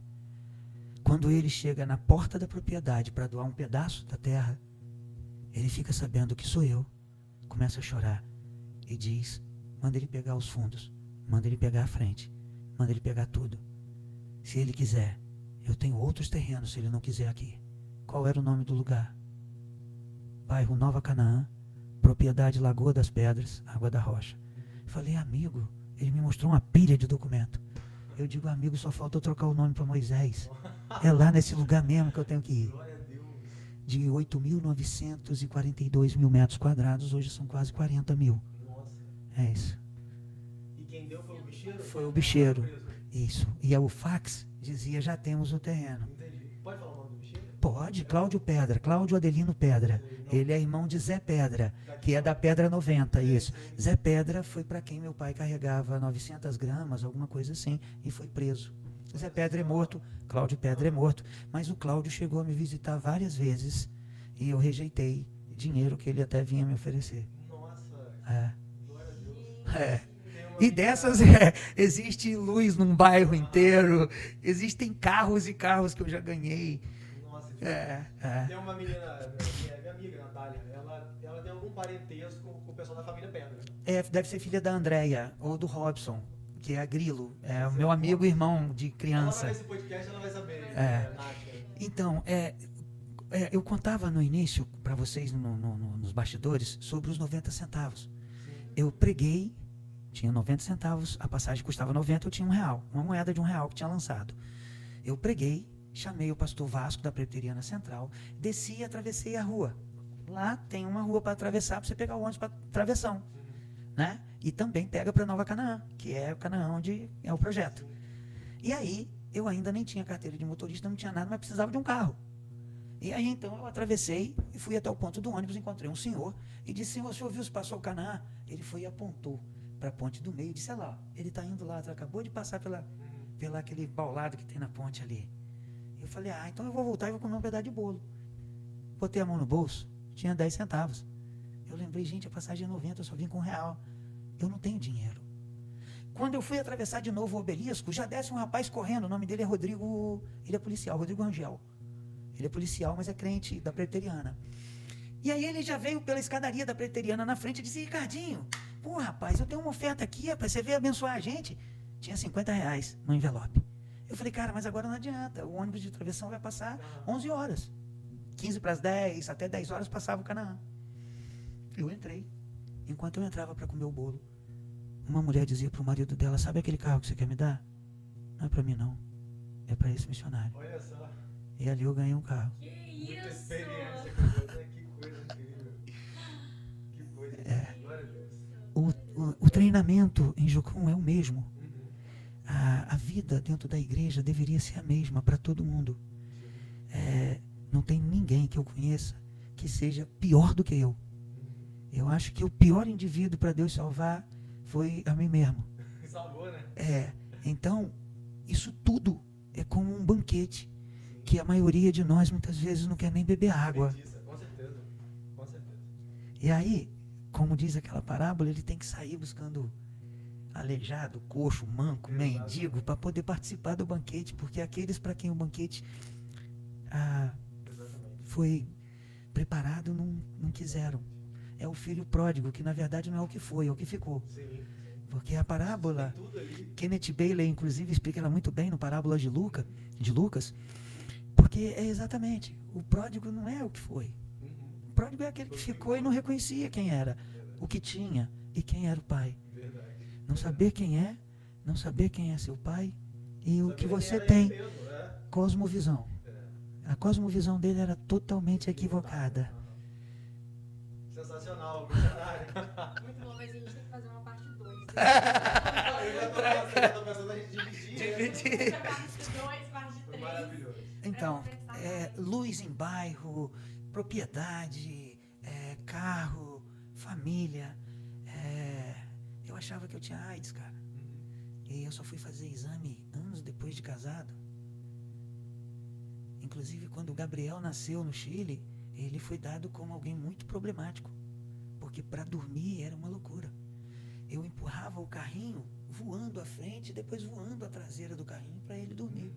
E aí os médicos diziam que era resultado dos anos de droga. E não tinha nada disso. Na verdade, Deus precisava intervir. Olha, eu não sei se o tempo que a gente está vivendo vai trazer o que a gente crê como a escolha da igreja em ser branco ou ser preto. Na verdade, as coisas são claras. O que isso é tudo e tudo é. Ou é branco ou é preto. O problema é que está tudo muito misturado. Se chegou o tempo da colheita, haveremos de descobrir o joio e o trigo. E se essa é a última geração, ou se ainda temos mais uma, nós estamos num revezamento. Se você olhar Hebreus 11, ele fala dos heróis da fé, é uma academia tremenda. Aí você vê Abraão, Moisés, vê todo mundo. Até o pecador do Sansão está lá.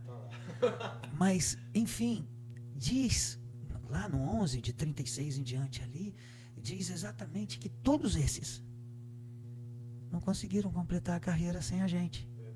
Significa que o bastão está na nossa mão. O que a gente vai passar para a próxima geração?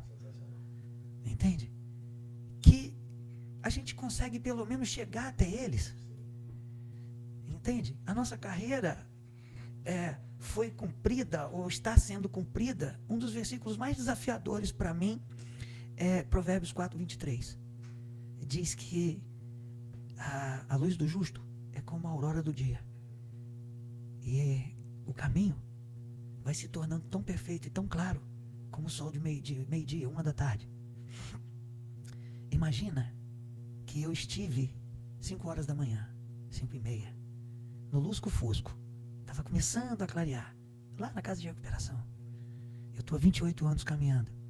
Você, há 9. Em que horas você está do dia?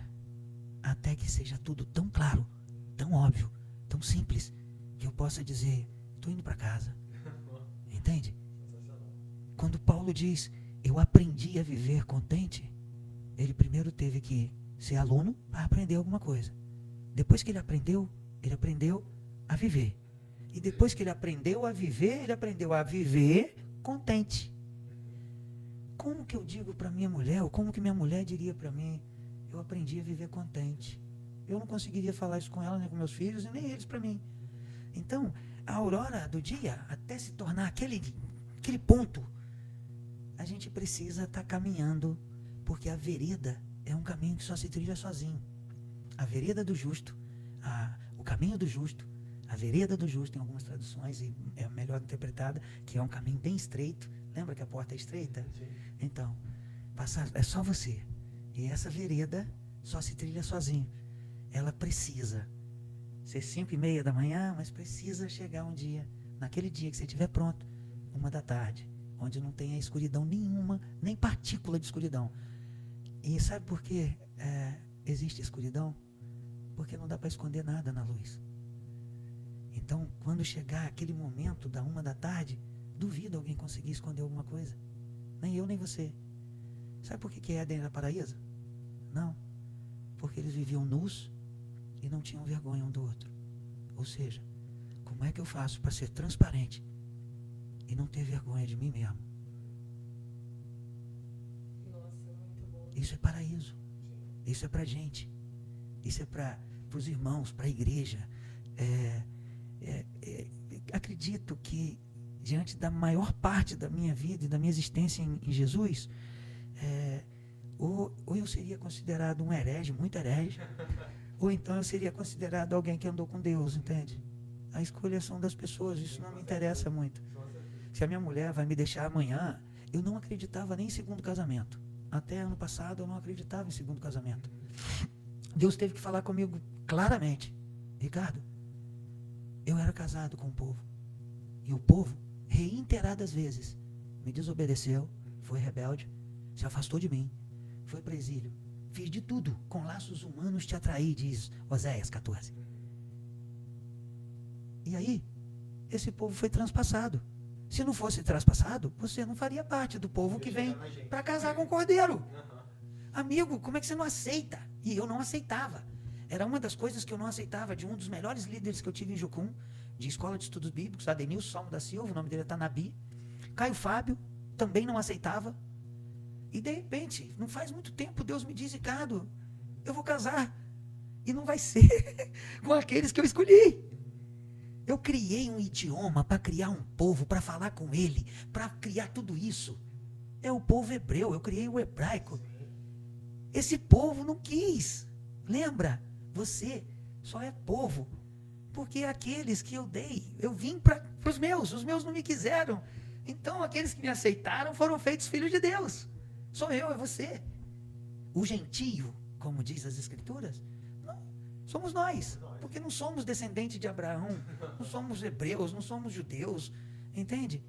E olha, eu incentivo, se eu puder dar uma palavra de incentivo. Pode, inclusive, a gente já precisa finalizar, eu ia pedir para encerrar com uma palavra sua. Conheçam palavras no hebraico, pois elas têm um poder tremendo.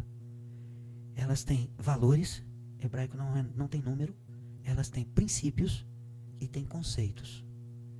Valores você pode perder, princípios você pode abandonar, mas conceito, quando você adota, agarra, abraça, transformam toda a sua realidade. E são conceitos buscados na verdade. Sim. Com Deus na verdade. Sim. Sem Deus é morte. Muito obrigado pela oportunidade. Nossa, muito obrigado. De verdade. Vamos. Agora. Senhor, louvado seja o teu nome. Porque tem gente que está aqui para expandir o teu reino. Que o teu reino, Senhor, seja manifesto. Primeiro em nós, depois através de nós. Inclina o nosso coração, Senhor, a te seguir, a te servir, a te amar, a te conhecer cada vez mais e assim fazê-lo conhecido. Ajuda-nos em toda e qualquer debilidade. Una-nos, Senhor, como igreja que somos, indivíduo e comunidade. Deus, converta o coração dos filhos aos pais, dos pais aos filhos, do esposo à esposa, da esposa ao esposo, de gerações, e cura a nossa terra, Senhor, porque assim diz as Escrituras, que o Senhor ferirá a terra com maldição. Quando isso não ocorrer, ajuda-nos a entender que tudo começa a partir da conversão ao Senhor e da conversão ao nosso próximo. O Senhor decidiu amar o meu próximo através de mim. O Senhor decidiu amar o mundo através de mim. Porque o que o Senhor poderia e fez, já fez. O Senhor não vai voltar aqui para ir à cruz. Mas o Senhor nos mantém e queremos estar mantidos, crucificados contigo, Senhor. Deus, Jesus podia ter se crucificado sozinho até o último braço. Mas dependia de mim para crucificar o último braço, a última mão. Assim como eu vou depender sempre da minha mulher, do meu filho, da minha filha, do meu amigo, do meu irmão, do meu inimigo, para que eu me mantenha crucificado com Cristo. Senhor, muito obrigado. Em nome de Jesus, toca nos corações, sejam eles aqueles que estivemos aqui, aqueles que estão nos ouvindo e em nosso alcance. E que eles compartilhem muito aquilo que foi útil para eles. E que orem por nós, para que isso se multiplique. Que eles façam muitos outros podcasts, muitas outras lives. Que eles sejam enriquecidos e enriquecedores, trazendo o reino de Deus aos corações. Em nome de Jesus. Amém. Amém. Amém. Glória a Deus. Amém, amém. Você Queridos, sabe que uma das coisas, cortando aí, já cortou, né? Não, ainda não. Deixa eu terminar. Mas pode falar. Uma das coisas que Deus fez foi não ter sido detido por nós. Porque se Jesus viesse de novo, a gente crucificaria ele de novo. Não crucificaríamos ele, sabendo que ele ressuscitaria para dizer, olha, vocês não vão me vencer. Mas vocês podem vencer a si mesmo, através da minha ressurreição. Ele poderia ter se crucificado, mas nunca o último braço. Eu preciso crucificar você, você precisa me crucificar, minha mulher, meus filhos. Senão eu nunca vou conseguir me manter crucificado com Cristo. Entende? Glória a Deus. É. Precisamos de uns dos outros, né? Claro. Amém. Glória a Deus. Queridos, vamos encerrar aqui o nosso Torrecast. Nós fomos animados, né? Encorajados, cheios de fé aqui com todas as histórias. Muito obrigada. Sensacional. Desejamos que você também seja tocado, impulsionado, encorajado. E esse Deus que a gente viu aqui de tanto testemunho na vida do missionário Ricardinho, seja um Deus também que venha superabundar na sua vida. Amém? Deus abençoe e até o próximo. Tchau, gente.